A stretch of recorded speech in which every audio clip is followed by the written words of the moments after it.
దేవుని నామానికి మహిమ కలిగిన గాక. మరొకసారి ఈ యొక్క 40 దినాల ప్రార్థన సిలువ ధ్యానాల్లో మరొక మాట ధ్యానించుకోవడానికి దేవుడిచ్చిన మంచి తరుణాన్ని బట్టి దేవునికి మహిమ కలుగును గాక.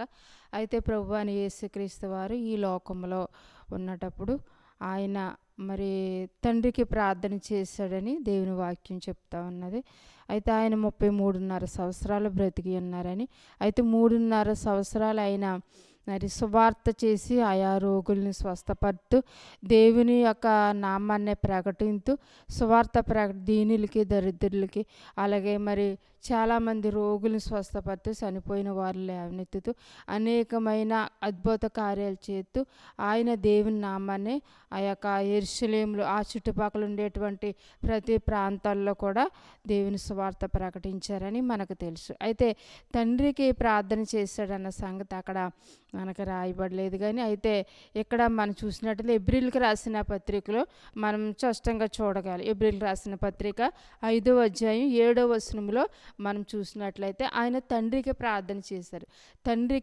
తండ్రి కంటే ఏ దేవుడైతే పరలోకం నుంచి ఆయన్ని కిందకు పంపించారో ఆ దేవునికి ఆయన ప్రార్థన చేశారు. ఏమని ప్రార్థన చేశారు అని అంటే 7వ వచనం కాంచి మనం చదువుకున్నట్లయితే, శరీరధారి అయి ఉన్న దినములలో మహారోదనముతోనూ కన్నీటితోనూ తన్ను మరణం నుండి రక్షించగల వానికి ప్రార్థనలను యాచనలను అర్పించి భయభక్తులు కలిగి ఉన్నందున ఆయన అంగీకరింపబడెను అన్నది.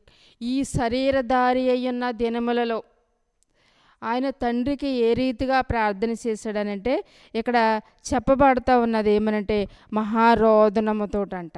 ఒకటి మహారోదనంతోటి, ఇంకోటి కన్నీటితోటి ప్రార్థన చేశాడంట అని అంటున్నాడు. మరణం నుండి రక్షించగల వానికి ప్రార్థనలో యాచనలో అలాగే సమర్పించి భయభక్తులు కలిగి అన్నాడంట. నిజంగా చాలా ఆశ్చర్యం కదండి. ఆయన రావటమే దేవుని దగ్గర నుంచి వచ్చాడు. దేవుడే ఆయన ఈ లోకానికి పంపించాడు. అయితే దేవుని పని మీద ఆయన వచ్చాడు కాబట్టి దేవుడే చూసుకుంటాడు సమస్తమును. ఇంకా నేను చేయవలసింది ఏముంది అని అనుకోలేదు అక్కడ ఆయన చేసిన పని ఏంటంటే తండ్రి కంట కన్నీటితోటి రోదనముతోటి ఆయన యాచనలతోటి దేవునికి ప్రార్థన చేస్తూ తన్ను రక్షించగల దేవునికి ఆయన ఎల్లప్పుడూ కూడా ప్రార్థనలు చేస్తూ ఉన్నందున ఆయన అంగీకరింపబడ్డాడని దేవుని వాక్యంలో రాయబడి ఉన్నది. ఆయన దేవుని కుమారుడే అయినా కానీ తండ్రికి ప్రార్థన చేశాడు ఆయన కదండి. చాలా మరి అద్భుతం అన్నమాట. అయితే ఈ యొక్క కడవరి దినాల్లో ఉన్నాం, మనం ప్రార్థన చేయగలుగుతా ఉన్నామా? ప్రభువైన యేసుక్రీస్తు వారే ఆయన దేవుని పని మీద వచ్చినప్పటికైనా కానీ తండ్రికి ప్రార్థన చేయకుండా ఉండలేదు. ఆయన ఎంతగానో ప్రార్థన చేశాడు, కన్నీటితో ప్రార్థన చేశాడంట, ఆయన రోదనంతో ప్రార్థన చేశాడంట, యాచనాలు చెల్లించాడంట, కృతజ్ఞతాస్తుతులు చెల్లించాడంట. దేవునికంట ఎంతగానో మరి కన్నీటితో ఆయన వేడుకోవటం వల్ల ఆయన అంగీకరించబడ్డాడని దేవుని వాక్యంలో రాయబడి ఉన్నది. అయితే ఇప్పుడు మనం ఏం చేయగలుగుతా ఉన్నాం? దేవుని కుమారుడిగా ఉన్న ఆయనే ప్రార్థన అంతలా చేస్తే మనము ఇంకా ఎంతలా చేయాలి, ఇంకా ఎలా ప్రార్థన చేయాలి, ఇంకా ఎలా దేవుని బ్రతిమలాడుకోవాలి, అది మనం అర్థం చేసుకోవాలి. కన్నీటి ప్రార్థన మనకు ఉన్నదా? రోదనంతో చేసే ప్రార్థన ఉన్నదా? యాచనలు ఉన్నాయా? అదే యాచనలు సమర్పించి కృతజ్ఞత కలిగి ఉంటా ఉన్నామా? దేవునికి అంగీకారంగా జీవిస్తూ ఉన్నామా? ఇది మనం తెలుసుకోవాలి. నేను ప్రార్థనకి వెళ్తున్నాను, నేను ప్రార్థన చేస్తున్నాను, నేను దేవుని బిడ్డనే, నేను కూడా ఇగో బాప్తిసం పొందా, నేను కూడా దేవునిలో నడుచుకుంటున్నాను అని చాలామంది ధైర్యంగా ఉంటారు. అయితే దేవుని బిడ్డలే కాదని అంటలేదు, కానీ దేవునికి ఎల్లప్పుడూ కూడా కన్నీటితోటి రోదనముతోటి దేవునికి అంగీకారంగా ఉన్నామా లేదా అన్నది మనం తెలుసుకోవాలి. ఇక్కడ మనం చూసినట్లయితే ఆయన భయభక్తులు కలిగి ఉన్నందున ఆయన అంగీకరింపబడిన భయభక్తులు కలిగి ఉన్నాడు. ఆయన దేవుని దగ్గర నుంచి వచ్చినా కానీ ఆయన పరిశుద్ధుడిగా వచ్చాడు. పాపం అంటుకోకుండా పరిశుద్ధుడిగా ఈ లోకంలోకి వచ్చిన ఆయన దేవునికి ఎలా ఉన్నాడంటే భయభక్తులు కలిగి ఉన్నాడంట. ఎంత గొప్ప మనసు చూడండి.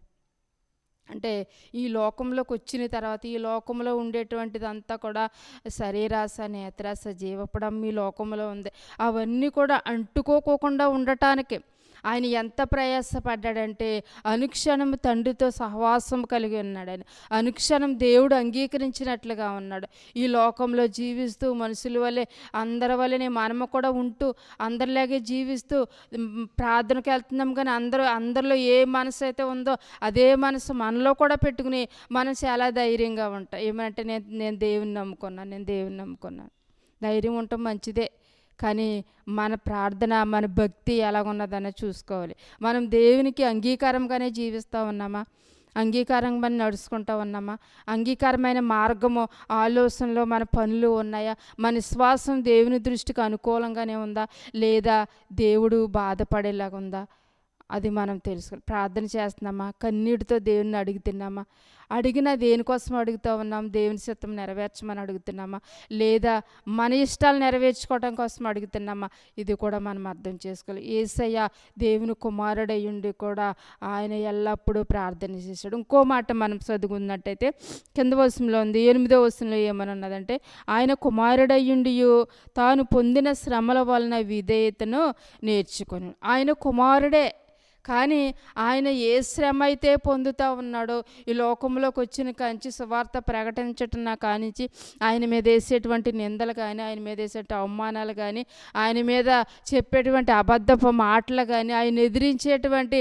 ప్రతి మనిషిని కూడా చూసినప్పుడు ఆ యొక్క శ్రమని ఆయన మరి అనుభవించినప్పుడు ఆయన అనుకున్నాడు, ఇంకా దేవునికి ఇంకా తండ్రికి విధేయులుగా ఉండాలి అనుకున్నాడు. శ్రమలు వస్తే మనకి విధేయత ఉండదండి. శ్రమల ద్వారా విధేయత నేర్చుకో. శ్రమలు వస్తే ఇంకా నేను ఆపలేను నాయనా, ఇంకా నేను తట్టుకోలేను, ఇంకా నాకు ఈ శ్రమలు ఏంటి, ఇంకా ఇగో నాకు కోపం వచ్చేస్తుంది, నేను ఇంకా ఎలాగైనా నేను ఇంక ఈ కోపాన్ని నేను తీర్చుకోవాలి అన్నట్టు ఉంటాం. కానీ విధేయత ఆ శ్రమల్లో మర్చిపోతూ ఉంటాం, తగ్గించుకుంటాం, ఆ శ్రమల్లో మర్చిపోతాం. శ్రమలోనే తిరుగుబాటు వచ్చేస్తూ ఉంటుంది. దేవుని మీద తిరగబడతాం, సేవకుల మీద తిరగబడతాం, మనకి ఎవరైనా మంచి చెప్తే వాళ్ళ మీద తిరగబడుతూ ఉంటాం. మన ప్రవక్తన ఏంటి, మనం ఎలాగ ఉండాలన్నదే మర్చిపోతూ ఉంటాం. అయితే దేవాతి దేవుడైన దేవుని కుమారుడిగా ఈ లోకానికి శరీరధారిగా వచ్చిన ఆయన తాను పొందిన శ్రమల ద్వారా విధేయత నేర్చుకున్నాడంట. ఆయన శ్రమలో కూడా మనం విధేయులుగా ఉండాలని దేవుని వాక్యం చెప్తుంది. శ్రమలో మనం ఎలాగున్నాం, కష్టాల్లో ఎలాగున్నా, ఇబ్బందుల్లో ఎలాగున్నా, ఇవన్నీ కూడా దేవుడు చూస్తాడు. అన్నీ ఇచ్చేటప్పుడు నేను దేవుని స్తుతిస్తానండి అని మనం అనుకోవటం కాదు. ఏమీ లేనప్పుడు కూడా దేవుని స్తుతిస్తాను. యోబేమన్నాడు, అన్నీ ఇస్తేనే దేవుడా, అన్నీ ఇవ్వకపోతే దేవుడు కాదా, ఏమి ఇచ్చినా ఏమి ఇవ్వకపోయినా ఆయన మూలంగా శ్రమైన నేను పొందుతానని తన భార్యతో చెప్పాడు. అటువంటి ఈ లోకంలో ఉన్నటువంటి మనిషి రీతిగా ఉన్న మనము ఆ రీతి కూడా కుమారుడిగా పుట్టిన యేసయ్యే అంత విధేయుడిగా ఉన్నటప్పుడు శరీరధారిగా ఉండి పాపంలోనే పుట్టి పాపంలోనే పెరిగి పాపలోకంలో జీవిస్తున్న మనము ఇంకా ఎంత జాగ్రత్తగా ఉండాలి, శ్రమలో ఇంకా ఎంత విధేయతగా ఒదిగి ఉండాలి, ఆ శ్రమ నుంచి తప్పించుకోవాలని దేవునికి ఇంకా ఎంతగా ప్రార్థన చేయాలన్నది మనం తెలుసుకోవాలి. అంతేగాని మన శ్రమ వచ్చేసింది కదా, ఇంకా నా శ్రమను దేవుడు చూస్తున్నాడు, ఇంకా నా మీద తప్పేయడు, ఎందుకంటే శ్రమతో ఉన్నాను కాబట్టి దేవుడే దాన్ని తీసేస్తాడని అనుకోవటం మనది చాలా పొరపాటు అనమాట. అయితే శ్రమ ఏంటన్నది దేవుడికి కూడా తెలుసు. శ్రమ లేకుండా ఈ లోకంలో ఆయన బ్రతకలేదు, శ్రమతోటే బ్రతికాడు ఆయన. మన శ్రమను ఆయన ఎరుగుదుడు. అయితే మనం ఏం చేయాలంటే ఆయన ఏం చేస్తాడు అదే మనము చేయాలి. అపోస్తలుడైన పౌలు గారు అంటారు కదా, నేను క్రీస్తుని పోలి నడుచుకుంటా ఉన్నాను, మీరు నన్ను పోలి నడుచుకోండి అంటాడు ఆయన. అంటే క్రీస్తు ఎలాగ నేర్చుకున్నాడని అంటే శ్రమలో విధేయత కలిగి నేర్చుకున్నాడు. లోకంలో ఉండగా ఎలాగున్నాడంటే తండ్రికి కన్నీటితోటి ఆయన ప్రార్థన చేశాడు.